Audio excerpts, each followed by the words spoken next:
हमारा छत्तीसगढ़ राज्य जो है प्राकृतिक संसाधनों से पूरी तरह से आबद्ध है। उसमें से एक जल संसाधन भी आता है। जल संसाधन के अंतर्गत हम देख सकते हैं कि अपवाह, छत्तीसगढ़ में अपवाह तंत्र के बारे में हम, तो आज का जो टॉपिक है छत्तीसगढ़ में अपवाह तंत्र। आखिर अपवाह होता क्या है? अपवाह के बारे में हमको ये जानना जरूरी है कि जो धरातल की ढाल के अनुरूप जो जल का प्रवाह होता है वह अपवाह कहलाता है। और एवं अपवाह तंत्र में होता यह है कि मुख्य नदी एवं उसकी सहायक नदी उस क्षेत्र विशेष का जल को लेकर आगे की ओर बढ़ती है और कहीं पर वह विसर्जित हो जाती है। तो ये एक प्रकार का मुख्य नदी एवं उसकी सहायक नदियों का जाल होता है, जिसको हम बोल सकते हैं अपवाह तंत्र। तो क्लियर, अपवाह तंत्र में होता यह है कि मुख्य नदी एवं उसकी सहायक नदियाँ आपस में मिलती हैं और एक प्रकार का जाल का निर्माण हो जाता है, उसको हम बोलते हैं अपवाह तंत्र। उसी प्रकार से छत्तीसगढ़ में टोटल 5 अपवाह तंत्र हैं। 5 अपवाह तंत्र में हम देखते हैं बढ़ते क्रम में। पहला अपवाह तंत्र बोल सकते हैं महानदी अपवाह तंत्र। महानदी अपवाह तंत्र का मुख्य नदी है महानदी। महानदी अपवाह तंत्र टोटल 56% क्षेत्र में इसका विस्तार है एवं 77.2 हजार वर्ग किलोमीटर इसका विस्तार क्षेत्र है। तो हम बोल सकते हैं कि पहला महानदी अपवाह तंत्र। महानदी अपवाह तंत्र का जो ढाल है पूर्व की ओर है। दूसरा अपवाह तंत्र आता है गोदावरी अपवाह तंत्र। गोदावरी अपवाह तंत्र हम इसको सेकेंड नंबर में कर सकते हैं। गोदावरी अपवाह तंत्र जो 28% क्षेत्र में इसका विस्तार है और यह 36,000 वर्ग किलोमीटर क्षेत्र में फैला हुआ है, गोदावरी अपवाह तंत्र। तीसरा अपवाह तंत्र आता है सोन या गंगा अपवाह तंत्र आता है। इसका विस्तार क्षेत्र हो सकता है 13% क्षेत्र में फैला हुआ है। चौथा आता है ब्राह्मणी अपवाह तंत्र। ब्राह्मणी अपवाह तंत्र, इसका विस्तार क्षेत्र लगभग 1% है। एवं लास्ट जो है नर्मदा अपवाह तंत्र। नर्मदा अपवाह तंत्र जो है 0.58% इसका विस्तार क्षेत्र है। ये नर्मदा अपवाह तंत्र है। तो हम देख सकते हैं इसको हम महानदी अपवाह तंत्र, दूसरा गोदावरी अपवाह तंत्र जिसका विस्तार क्षेत्र 28% है और टोटल 36,000 वर्ग किलोमीटर में फैला हुआ है, गोदावरी अपवाह तंत्र। तीसरा है गंगा या सोन नदी अपवाह तंत्र। गंगा या सोन नदी अपवाह तंत्र बोल सकते हैं। चौथा है ब्राह्मणी अपवाह तंत्र और पांचवा है नर्मदा अपवाह तंत्र। तो टोटल 5 अपवाह तंत्र हैं। इस अपवाह तंत्र में सबसे ज़्यादा विस्तार किसका है? महानदी अपवाह तंत्र का। इस अपवाह तंत्र में छत्तीसगढ़ के अपवाह तंत्र में कौन सा अपवाह तंत्र है जिसकी मुख्य नदी छत्तीसगढ़ से निकलती है? तो महानदी अपवाह तंत्र।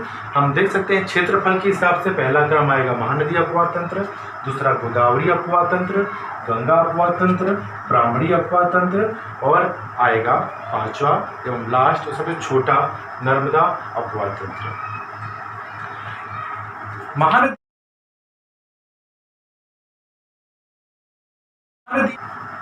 में मुख्य नदी महानदी है, प्रमुख नदी है। इसको छत्तीसगढ़ का लाइफ लाइन कहते हैं, जीवन रेखा कहते हैं, छत्तीसगढ़ की गंगा कहते हैं, अन्य नामों से जाना जाता है। तो देखते हैं महानदी का प्राचीन नाम क्या था। प्राचीन नाम की बात करें तो प्राचीन नाम था कनक नंदनी। महानदी का प्राचीन नाम कनक नंदनी एवं सतयुग एवं वायु पुराण में यह नीलोत्पला के नाम से जानी जाती थी। सतयुग एवं वायु पुराण में यह नीलोत्पला नाम से जानी जाती थी। द्वापर युग या महाभारत काल में या स्कंद पुराण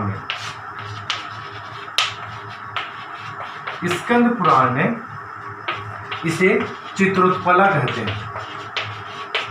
जी, महाभारत काल में महानदी का नाम क्या था? चित्रोत्पला नाम था। या स्कंद पुराण में महानदी का क्या उल्लेख मिलता है? तो चित्रोत्पला। ठीक है। अब आता है वर्तमान में महानदी का नामकरण कैसे महानदी पड़ा? क्योंकि श्रृंगी ऋषि के प्रिय शिष्य थे महानंदा, उनके नाम से महानदी का नामकरण पड़ा।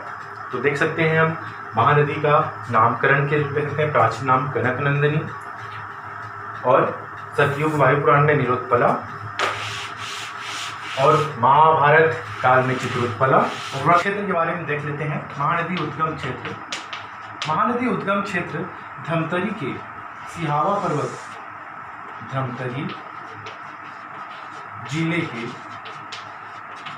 सिहावा पर्वत के श्रृंगी नामक स्थान। ठीक है। महानदी का उद्गम क्षेत्र धमतरी जिले के सिहावा पर्वत के श्रृंगी नामक स्थान से निकलती है। मगर यहाँ पर कहीं प्रश्न पूछ देता है, सिहावा पर्वत पूछ दिया, साथ ही साथ पूछ देता है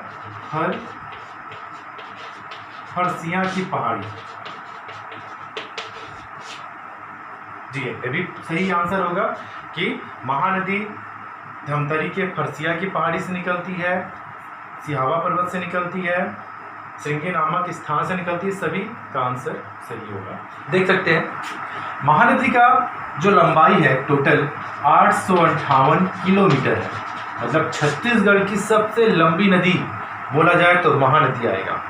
जी हाँ, छत्तीसगढ़ की सबसे लंबी नदी की लंबाई कितनी है? 858 किलोमीटर। मगर छत्तीसगढ़ में यह कितने किलोमीटर में बहती है? तो 286 किलोमीटर। ठीक है। छत्तीसगढ़ में यह 286 किलोमीटर बहती है एवं छत्तीसगढ़ की सबसे लंबी नदी है, तो ये हम आएगा वहाँ पर 858 किलोमीटर। ठीक है, लंबाई हो चुका। आखिर ये विसर्जन कहाँ होता है?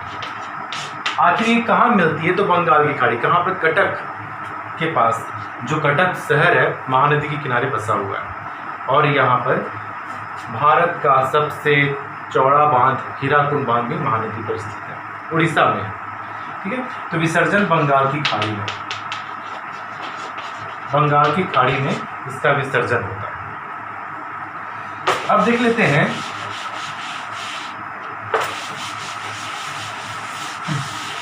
महानदी के किनारे कुछ नगर बसे हुए हैं या धार्मिक नगर भी बसे हुए हैं। तो पहला बोल सकते हैं सिरपुर। सिरपुर जो है महासमुंद में है, महासमुंद जिले में है। इसको याद रखिएगा, सिरपुर किस जिले में है? तो महासमुंद में है। अरे भाई, आपका कभी कभी कन्फ्यूजन होता है कि बच्चे समझ नहीं पाते आखिर क्या करें, तो आपका सिर को मैं समुद्र में डाल दूँगा। तो याद कर सकते हैं सिरपुर जो है महासमुंद में है। ठीक है। और यह महानदी के किनारे बसा हुआ है। दूसरा राजिम। राजिम जो है गरियाबंद जिले में है। जिम हमेशा बंद कमरे में ही होता है। तो राजिम जो है गरियाबंद में है। तो यहाँ पर 3 नदियों का संगम है। ठीक है। एक तो महानदी हुआ, पेरी सोंडूर, महानदी पेरी सोंडूर 3 नदियों का संगम में है राजिम। इसको छत्तीसगढ़ का प्रयाग कहते हैं। यहाँ अर्धकुंभ मेला लगता है प्रतिवर्ष। तीसरा आता है सिवरी नारायण। सिवरी नारायण जांजगीर चांपा जिले में है। यहाँ भी 3 नदियों का संगम है, महानदी, शिवनाथ और एक जोंक नदी। ठीक है। सिवरी नारायण आप देख सकते हैं कि सिवरी नारायण में ऐसा लगता है कहीं शिव भगवान का नाम जुड़ा हुआ है। शिव भगवान की जटा से नदी निकलती है। नदी का नाम हो सकता है गंगा नदी है, गंगा नदी निकलती है, भागीरथी नदी। तो शिवरी नारायण जो है महानदी से निकलती है, देवता का नाम शिवनाथ, और सांप भी होते हैं, जोग भी होते हैं, सभी जोग। तो इसको याद करने का ट्रिक हो सकता है कि शिवरी नारायण 3 नदियों के संगम, महानदी, शिवनाथ, जोग। अब आता है चौथा आएगा चंद्रपुर। चंद्रपुर में 3 नदियों का संगम है। यहाँ पर 3 नदियों का संगम है जी, महानदी, मांड और लाट। तो इस प्रकार से हम कुछ धार्मिक नगर जो महानदी के किनारे बसे हुए हैं उसके बारे में हम संगम स्थल को देखें तो हमको इम्पोर्टेंट लगता है कि राजिम किस जिले में है, गरियाबंद जिले में है। किन नदियों के संगम में है, महानदी, पेरी, सोंडूर। ठीक। चंद्रपुर किस जिले में है, जांजगीर चांपा में है। और किन 3 नदियों के, महानदी, मांड, लाट। ठीक है। और शिवपुर तो जान ही रहे हैं कि यह महासमुंद जिले में है और ये महानदी किनारे बसा हुआ है। अब देख सकते हैं कि परियोजना, महानदी में जो परियोजना है तो सबसे पहला छत्तीसगढ़ की परियोजना रुद्री बैराज परियोजना। ठीक है। रुद्री बैराज परियोजना किस जिले में है, तो धमतरी में। कब से, 1915 से। किस नदी में, महानदी पे, 1963। ये भी धमतरी में है। तीसरा है गंगरेल बांध, जिसको हम बोलते हैं रविशंकर जलाशय। गंगरेल बांध या रविशंकर जलाशय छत्तीसगढ़ का सबसे लंबा बांध है। ये भी धमतरी में है। तो हम देख सकते हैं कि महानदी की जितनी परियोजना है सभी धमतरी में है।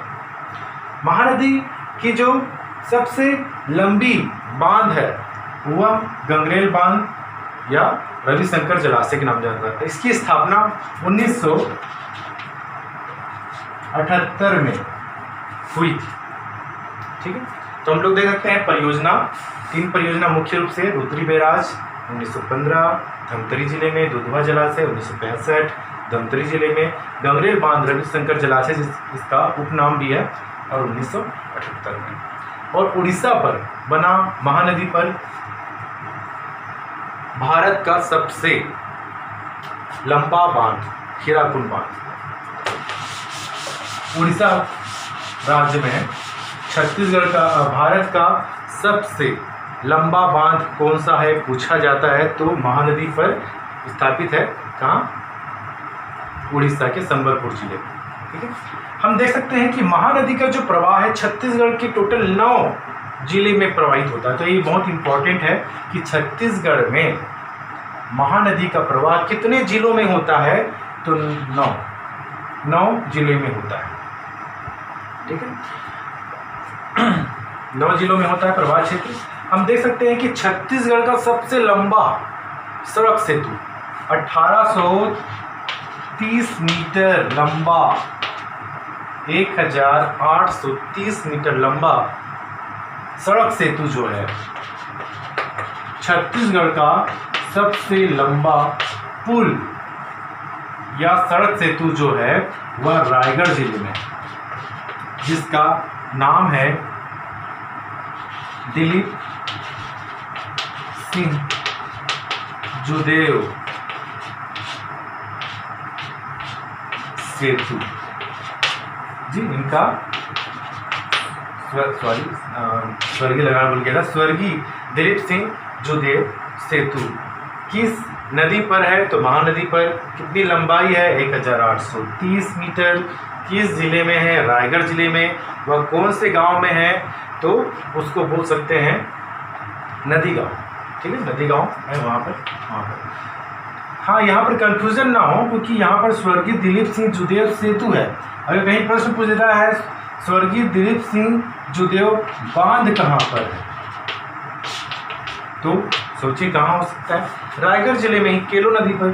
ठीक है, आगे हम पढ़ेंगे महानदी की सहायक नदियों को, तो हम उसके बारे में विस्तृत अध्ययन करेंगे इस बारे में। ठीक है,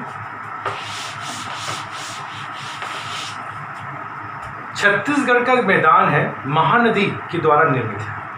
हम देख सकते हैं, हम जब पढ़ेंगे आगे छत्तीसगढ़ का भौगोलिक क्रम उसमें देखेंगे कि कडप्पा कालीन से छत्तीसगढ़ का मैदान बना हुआ है। देख सकते हैं कि महानदी पर सस्पेंशन ब्रिज भी बनाया गया राजिम में। हम जब राजिम के बारे में पढ़ रहे थे तो हम उसमें उसका वर्णन कर देना था। सस्पेंशन ब्रिज महानदी पर बना हुआ है। अब देखते हैं सबसे इम्पोर्टेंट जो है सहायक नदी। अगर हम देखें कि यह सिहावा पर्वत है धमतरी का, यहाँ पर से महानदी आगे बढ़ती है और जाकर उड़ीसा के पास बंगाल की खाड़ी में गिर जाती है। ठीक है, हम देख सकते हैं सहायक नदी। सहायक नदियां, हमको पूछा जाता है कि उत्तर से मिलने वाली सहायक नदी कौन सी है, तो वहां पर हमको देखना है। चलिए, सहायक नदियां उत्तर की ओर से और दक्षिण की ओर से मिलने वाली सहायक नदी कौन कौन सी। तो हम पहले देख सकते हैं उत्तर की ओर से मिलने वाली सहायक नदी कौन कौन सी है।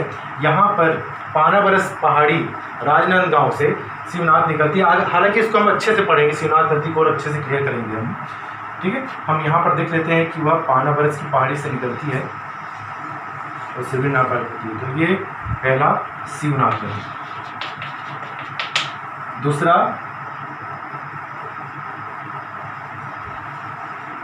हसदेव नदी।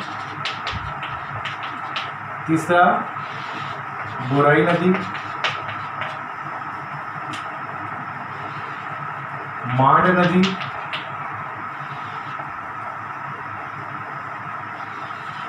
केलो नदी और ईब नदी। ठीक है, यहाँ पर देख सकते हैं कि महानदी के उत्तर की ओर से मिलने वाली सहायक नदी कौन कौन सी है। तो शिवनाथ, हसदेव, बोराई, मांड, केलो, ईब। ठीक है, इसको याद कर लीजिएगा। नहीं याद होगा तो मैं लास्ट में इसका ट्रिक बता दूंगा कि कैसे याद करना है। ठीक है, दक्षिण की ओर मिलने वाली सहायक नदी को पढ़ने से पहले हम पहले उत्तर की ओर की नदियों के बारे में पढ़ लेंगे कि उत्तर की ओर सहायक नदी कौन कौन सी है और कहाँ से निकलती है, कौन सी परियोजना है, कौन सा नगर बसा है उसकी उस नदी के बारे में। ठीक है, तो हमने देखा था शिवनाथ नदी का। शिवनाथ नदी जो है, शिवनाथ नदी महानदी की सबसे लंबी सहायक नदी है जिसकी लंबाई 290 किलोमीटर है। सबसे लंबी सहायक नदी है महानदी। इसके बाद हम देख सकते हैं कि शिवनाथ का जो उद्गम स्थल है, ये पानाबरस की पहाड़ी।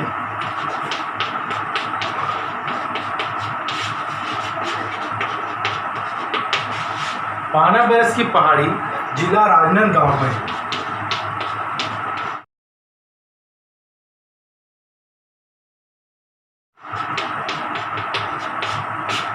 तो शिवनाथ का उद्गम स्थल के बारे में हमको जानकारी होना चाहिए कि पानाबरस की पहाड़ी अंबागढ़ चौकी और जिला राजनांदगांव। ठीक है, और इसके अलावा हमको देखना है कि शिवनाथ नदी के किनारे दुर्ग शहर बसा हुआ है। एवं सहायक नदी की बात करें, सहायक नदी कौन कौन सी है इनकी, सेम वही बात कर लेते हैं। सहायक नदी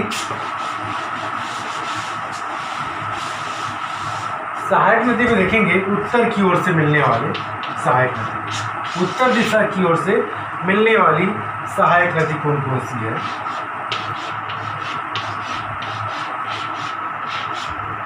ठीक है, और एक है दक्षिण दिशा की ओर से मिलने वाली सहायक नदी।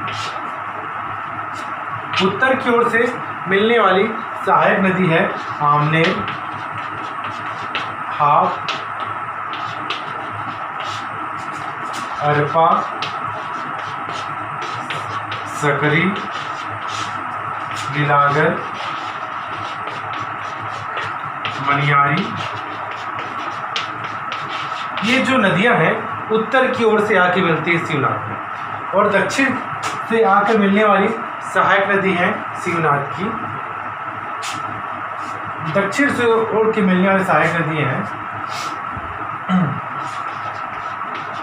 खरखरा, तांदुला, जमुनिया,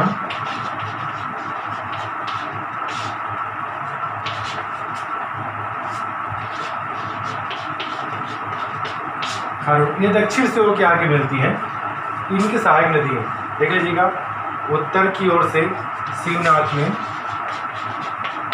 मिलने वाली सहायक नदी है, इनका नाम, और दक्षिण की ओर के याद रख लीजिएगा, है ना।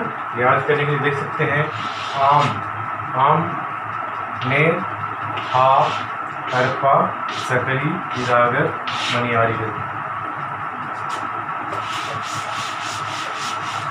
और दक्षिण की ओर से मिलने वाली जो नदियां हैं खरखरा, तांदुला, जमुनिया, खारून। शिवनाथ नदी में जो परियोजना है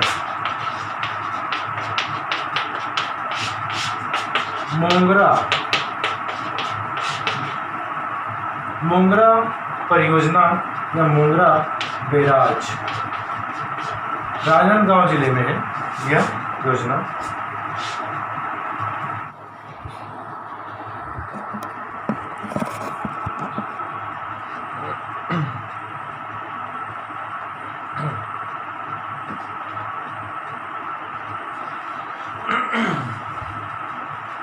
तो हमने देखा था शिवनाथ नदी का।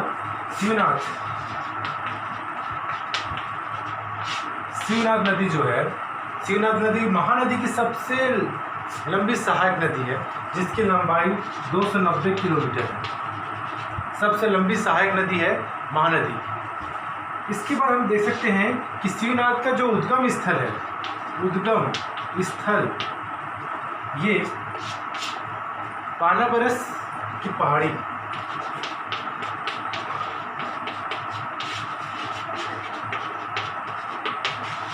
पानाबरस की पहाड़ी जिला राजनांदगांव में है।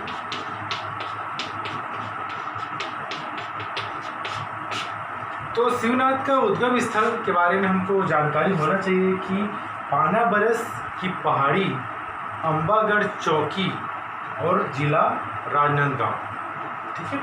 और इसके अलावा हमको देखना है कि शिवनाथ नदी के किनारे दुर्ग शहर बसा हुआ है।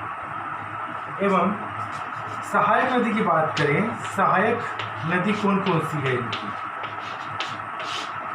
सेम वही बात कर लेते हैं।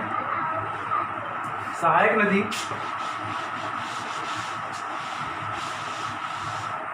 नदी में देखेंगे उत्तर की ओर से मिलने वाले सहायक नदी, उत्तर दिशा की ओर से मिलने वाली सहायक नदी कौन कौन सी है।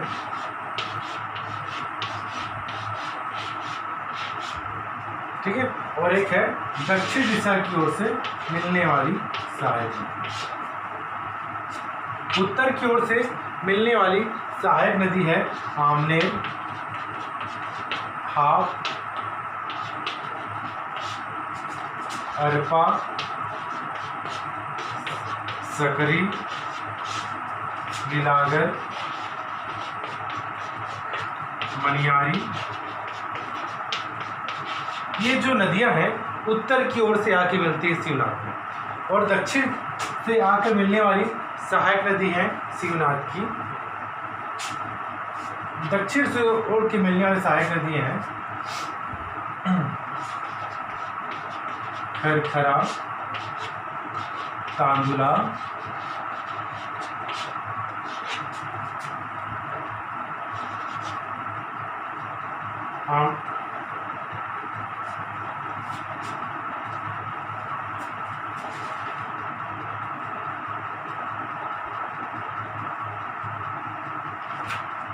जी हाँ, खरखरा, तांदुला,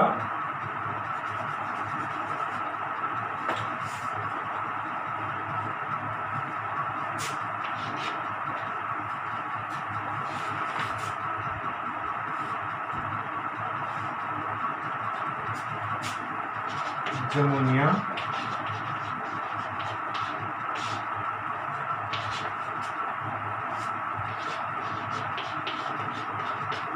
खारून। ये दक्षिण से होकर आगे मिलती हैं, इनकी सहायक नदी है।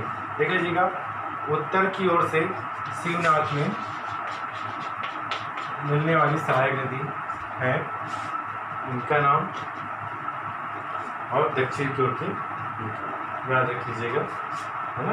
याद करने के लिए देख सकते हैं, आम, नेर, हा, हरपा, सकली, इरागर, मनियारी नदी। और दक्षिण की ओर से मिलने वाली जो नदियां हैं, खरखरा, तांदुला, जमुनिया, खारून। शिवनाथ नदी में जो परियोजना है, मोंगरा परियोजना या मोंगरा बैराज राजनांदगांव जिले में है यह योजना। मदकू द्वीप मुंगेली में है।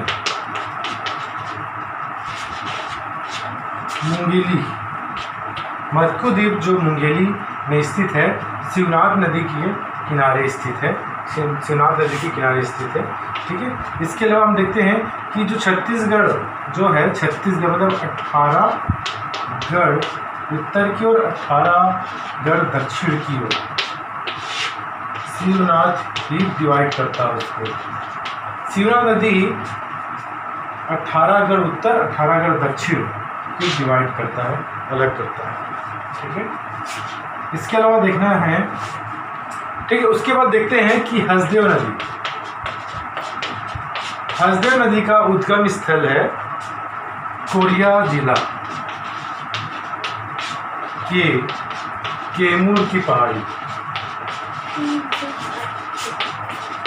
कोरिया जिले के कैमूर की पहाड़ी में अवस्थित है और यह सोनहत जिला में है, सोनहत तहसील में है। हसदेव की सहायक नदी जो है वह गज, जटा, शंकर, झिंक, ये इसकी सहायक नदी है। हसदेव की सहायक नदी गज, जटाशंकर, झिंक, चोरनई, अहिरन है। एवं इसकी जो परियोजना है बांगो 1967 में स्थित माया छत्तीसगढ़ का सबसे ऊंचा बांध है बांगो बांध, जिसे मिनी माता बांध भी कहते हैं। इसकी स्थापना 1967 में हुई थी और यह छत्तीसगढ़ का सबसे ऊंचा बांध है, 87 मीटर ऊंचा है ये। और इस पर जल विद्युत परियोजना भी है, मतलब छत्तीसगढ़ की पहली बहुउद्देशीय परियोजना मिनी माता बांगो परियोजना है, जो कि कोरबा जिले में। फिर आता है मान नदी। मान नदी का उद्गम स्थल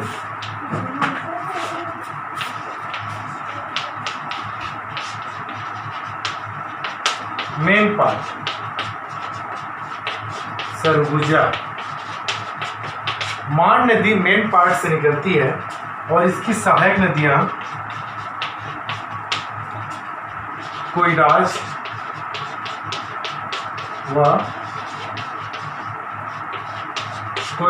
व कुकुट नदी है मांड, जो चंदरपुर में जाकर महानदी से मिल जाती है। अगला केलो नदी।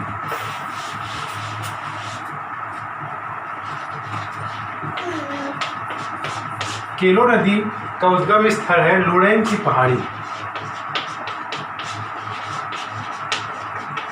लुड़ेन की पहाड़ी तहसील ले लूँगा रायगढ़। नदियाँ हैं कोले, टेरा और राजर। एवं इस पर छत्तीसगढ़ का मतलब इस पर रायगढ़ जिले का स्वर्गीय दिलीप सिंह सुखदेव बांध बनाया है। ईब नदी, ईब नदी का उद्गम स्थल है खुर्जा की पहाड़ी।